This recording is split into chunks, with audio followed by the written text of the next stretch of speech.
देखो, अब हम बात कर लेते हैं महात्मा गांधी जी का जो पूर्ण परिचय है उसको शॉर्ट वे में जानने की कोशिश करेंगे, जो कि गांधी जी के बारे में काफ़ी ज़्यादा इंपॉर्टेंट है। जैसे कि इनका पूरा नाम मोहनदास करमचंद गांधी था और इनका जन्म 2 अक्टूबर 1869 को पोरबंदर के काठियावाड़ में हुआ था। और जो पोरबंदर का काठियावाड़ है ये दोनों ही गुजरात के अंतर्गत पड़ते हैं। तो ध्यान रखना, इनका पूरा नाम मोहनदास करमचंद गांधी था, जबकि इसमें जो करमचंद गांधी लगा है ये इनके पिताजी का नाम था। तो आपसे पूछा जाएगा कि महात्मा गांधी के पिता का क्या नाम था, तो आंसर होगा करमचंद गांधी।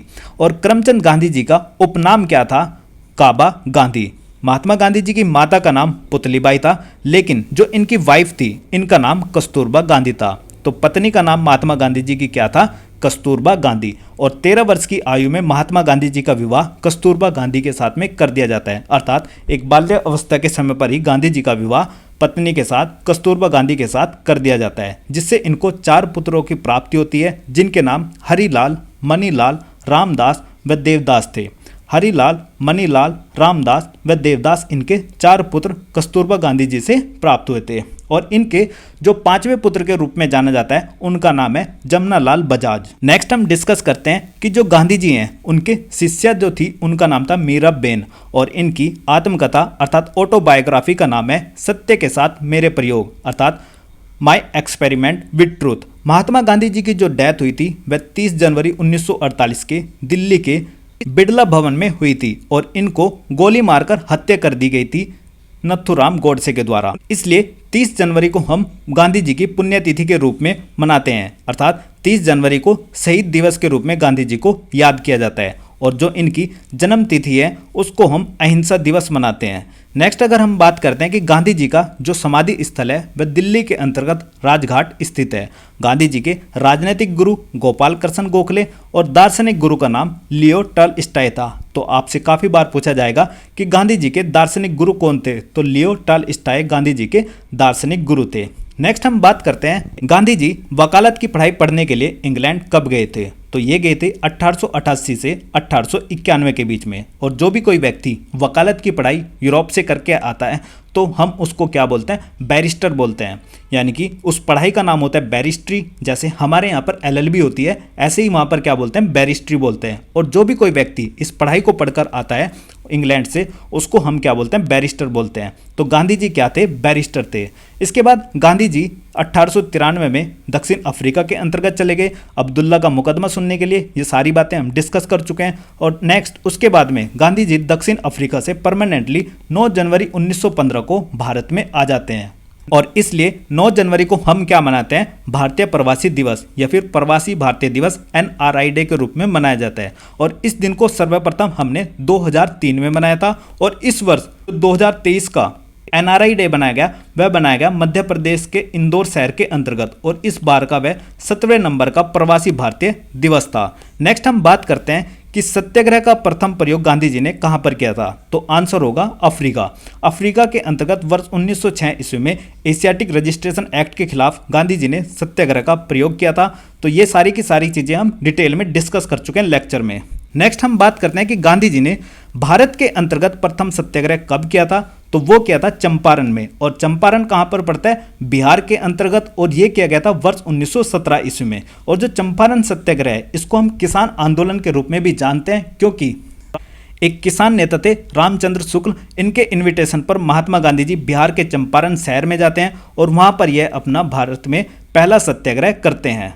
और बिहार के अंतर्गत चंपारण में यह सत्याग्रह इसलिए किया गया था क्योंकि जो भारतीयों को ऊपर जो नील की खेती जबरदस्ती थोपी जा रही थी, जिसको हम 3 कुटिया प्रणाली के रूप में जानते हैं, उसके विरोध में गांधी जी ने यह आंदोलन किया था। नेक्स्ट अगर हम बात करते हैं कि गांधी जी ने प्रथम जन आंदोलन कब किया था, तो आंसर होगा असहयोग आंदोलन। जो महात्मा गांधी जी का असहयोग आंदोलन था वह प्रथम जन आंदोलन था। और प्रथम किसान आंदोलन कौन सा था? चंपारण सत्याग्रह।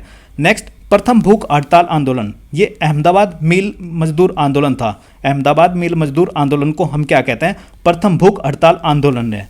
और अहमदाबाद मिल मजदूर आंदोलन को भी हमने डिटेल में डिस्कस किया था कि जो प्लेग की बीमारी के लिए बोनस मिलता था उस पर 20वीं सदी के प्रारंभ में ही जो ब्रिटेन की गवर्नमेंट थी उसने रोक लगाती थी। उसके बाद फर्स्ट वर्ल्ड वॉर हुआ, जिस कारण हमारे यहाँ पर भी महंगाई बढ़ गई। यूरोप में तो महंगाई बढ़ी ही, साथ ही साथ भारत में भी महंगाई बढ़ी थी। तो उसमें 35% तक बोनस दिलाने का काम किसने किया था? महात्मा गांधी जी ने। तो इस कारण महात्मा गांधी जी ने यहाँ पर भी सक्सेस प्राप्त की थी। और ये जो अहमदाबाद मिल मजदूर आंदोलन था ये 1918 में हुआ था और 3 दिन तक चला था। तो गांधी जी ने भूख हड़ताल कितने दिन तक की थी? 3 दिन तक।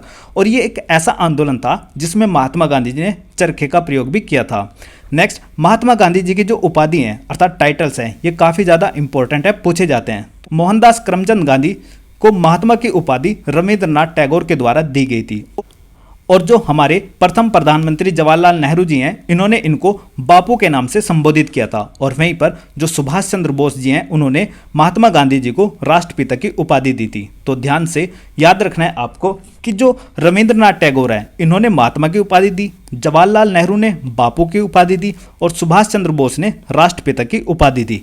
नेक्स्ट अगर हम बात कर लें विंस्टन चर्चिल की, तो विंस्टन चर्चिल ने महात्मा गांधी जी को अर्धनग्न फकीर कहा था। फिनिक्स आश्रम की स्थापना महात्मा गांधी जी ने वर्ष 1904 में दक्षिण अफ्रीका के डरबन शहर में की थी। तो याद रखना कि फिनिक्स आश्रम कहाँ पर है? डरबन शहर में है। और डरबन कहाँ पर है? दक्षिण अफ्रीका में है। नेक्स्ट, टोल्स्टॉय फर्म भी कहाँ पर है? दक्षिण अफ्रीका में है, लेकिन यह जोहान्सबर्ग में स्थित है और इसकी स्थापना वर्ष 1910 ईस्वी में की गई थी। और याद करो जोहान्सबर्ग मैंने किस लिए फेमस बताया था कि यह किस खान के लिए फेमस है, ये आप मुझे कमेंट सेक्शन में कमेंट करके बताओगे, क्योंकि हमने डिटेल में विद मैप इसको बहुत अच्छे से जाना था लेक्चर के अंदर। साबरमती आश्रम की स्थापना वर्ष 1916 में की गई थी। तो साबरमती आश्रम की स्थापना वर्ष 1916 में महात्मा गांधी जी के द्वारा की गई थी। महात्मा गांधी जी की कुछ प्रमुख पुस्तकें हैं जिनका नाम है हिंद स्वराज गुजराती भाषा में लिखी गई थी वर्ष 1909 ईस्वी में। और इनकी ऑटोबायोग्राफी का नाम क्या है? सत्य के साथ मेरे प्रयोग अर्थात माई एक्सपेरिमेंट विद ट्रूथ इनकी ऑटोबायोग्राफी है।